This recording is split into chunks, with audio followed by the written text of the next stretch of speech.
Hey guys, how's it going? So we're going to go over how to get warmed up, how to get ready for a workout. So the two things that you need to have in mind that are always going to be there is you need to warm up your core body temperature. Luckily, I'm here in California, so it's already kind of warm. If you're in a cooler climate, definitely throw on some clothes, a little bit more than I'm wearing right now. Go as far as putting a hoodie. You know, if it's really cold outside or I'm in a cooler climate, maybe I'm back home in the Midwest, I'll throw on 2 pairs of pants, maybe have a pair of shorts under if I'm doing legs. So layer up, almost get to the point where you're ready to break a sweat, right? So you want your core body temperature warmed up, take anywhere from 3 to 10 minutes, and preferably on that longer end. Make sure the body's warmed up, make sure the joints are loose, and we'll get into that in a moment. And the other thing is warming up the specific muscle groups. So you want to, you know, if you're doing a chest exercise, you don't want to go and have your warm-up be a jog. You want to do something more like push-ups, or vice versa. If you are going to be working legs, you don't want to do a whole bunch of upper body mobility. You know, you don't want to go and do like rows would be okay, a row machine would be okay. Get a little bit of lumbar in there, but you want to be, my point is you want to be specific in the warm-up that you're doing. So whatever exercise or exercises that you're going to be performing for that muscle group or muscle groups, you want to warm up specifically for that. So again, warm up the body temperature, core body temperature, and the specific muscle groups. We're going to go into essentially a total body mobilization. And then warm-up wise, you guys know what to do. Like I said, if it's lower body, I'd recommend doing a jog, doing an incline treadmill for a while. Nothing at a high heart rate. That's probably the other thing I should add, is that you don't want to go too high in your heart rate. It's a warm-up. You don't want to exhaust yourself. Like I said, at the most, you want to break a light sweat. So go in and get warmed up, get the joints through a full range of motion.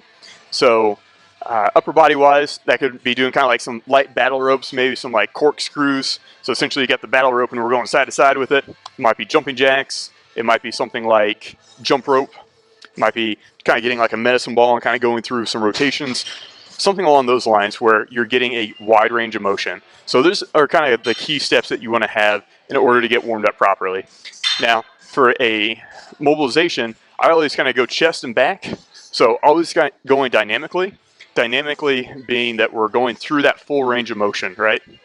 So on the way back here, I'm stretching the chest, the front shoulder. On the way forward, I'm going to be stretching the lats, and I'm going to be stretching a little bit my back of my shoulders, right? And I'll kind of go through, you know, a low range here, kind of a mid-range, and almost like an upper range, right? Because you have kind of like an upper portion, mid, and lower part of the path. Then we go into kind of like shoulders and lats. So I'm stretching right here. I'm stretching the lats on my way up.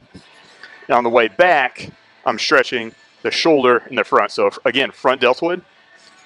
Coming up, when I get up to this point, I'll actually throw my hand back like I'm trying to put my thumb to my shoulder. And that way I'm also stretching the triceps. So I'm kind of cheating and getting 2 for 1. So come back, whip those hands back towards the back. The next one, you want to do your thoracic spine. So we're going to go rotational. So just keeping the arms kind of parallel to the ground. So that way we're getting your thoracic spine is really good at rotating. Your lumbar spine is really good at flexion. So coming forward and then extension coming up, right? So we combine that, we get a little bit more shoulders in. We're going to come down, touch, and I'm going to come here, but I'm also going to throw my hips forward a little bit so I get a little bit of stretch in my lower back. So stretch here, coming up, like so. From here, I'll go into essentially squats, but I'll stay down here and I will kind of rotate, dropping a knee towards the center. So I'm getting my hip, I'm getting my quad at this point, right? And I'll kind of work my way out until I'm starting to hit kind of the adductors, the groin muscle. And I'll kind of bounce back and forth. Not so much bounce as dynamically move, right? And then kind of doing a side lunge here. Again, I'm getting a lot of hip, I'm getting groin, and I'm warming kind of my knee joints up because I'm in a kind of a low stance like so. From there, if you are doing a leg exercise, grab something somewhat sturdy or sturdy. In this case, I'm just going to kind of hold on here. You don't need a whole lot of balance, and we're going to come up. So we're bringing that foot as high as you can. We're not necessarily throwing it up so much as letting gravity take care of it. Once you've done that, kind of bring it across. So if you're not holding on to something, you can come across like so, stretching out the hip muscles, right? So at that point, you're pretty well stretched. If you want to, if your calves are really tight, then grab something just elevated is going to be the big thing that you need. So in our case, we're just going to kind of raise this up super high, just kind of get out of the way, and have one foot sink down, like so. So the big thing is just having that heel lower than your toes. And at that point, you're doing pretty good. Some other minor stretches that we can do are going to be for like your wrist flexor muscles that help to bring your hand towards your, towards your body, is going to be extending the opposite way, right? And then I'll usually go into the opposite. So flexion of the forearm. So pulling back like so, kind of just grab my fingers. So pulling back, pulling towards, pulling back, pulling towards. Very simple. If you're just kind of chilling there, kind of give a nice top to bottom. It seems insignificant, but you're warming everything up. There's a lot of muscle tissue, a lot of tendons, everything that you're going to be hitting. Some of the last things that are probably a little bit more important are going to be your rotator cuff. So keeping your arm at a nice 90 and then bringing it up, making an L shape, right?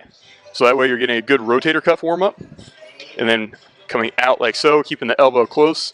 If you feel like your elbow is coming out from the body, bring that close. Go as far as putting like a towel under there. I did a little bit of a physical therapy observation assistance for my undergrad, and that was one of the big things that really helped while I was observing. And the PT's basically like, hey, try this, it'll really help with your form. So feel free to use a towel as a guide, kind of in between your body and, the outward extension. If you're wanting to warm up, say you're doing something heavy that is more shoulder intensive, go ahead and throw a little bit of weight. All these, you can add a little bit of weight once you've done this body weight warm up. So if you're doing shoulders, go ahead and grab a cable, do that movement, going light, right? If you're doing kind of your hip motion, go ahead and grab like a kettlebell.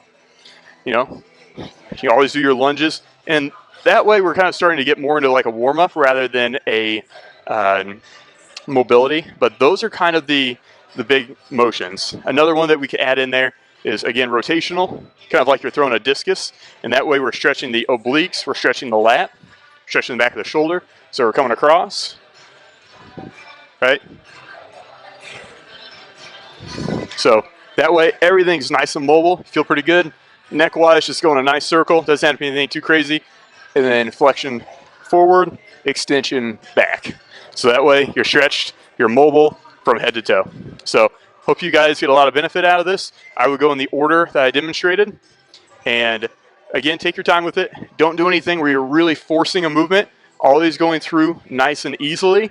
You shouldn't feel any discomfort during this. And if you do, it's going to be like a 1 or 2 out of 10. It's going to be very minimal. And if you feel it and it continues, or it continues to increase in intensity, stop doing that.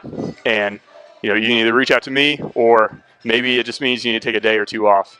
None of these, again, you should feel pain in. Some of them you might have to kind of work through because you're a little bit more stiff, but that's a different story. So again, I hope you guys get a lot of benefit out of this. Make sure to get warmed up and mobilize prior to a workout. That's one of the best ways to get injured if you do not do that. So it is important.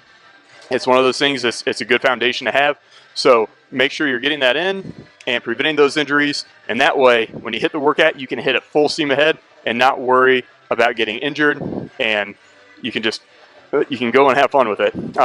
There are some other videos that we're going to do that are similar to this. I encourage you to check those out. We're going to be going over percussion therapy. We're going to be going over foam rolling. And we're going over a couple other modalities. So be sure to check those out. I'll put a link below. I'll catch you guys in the next video.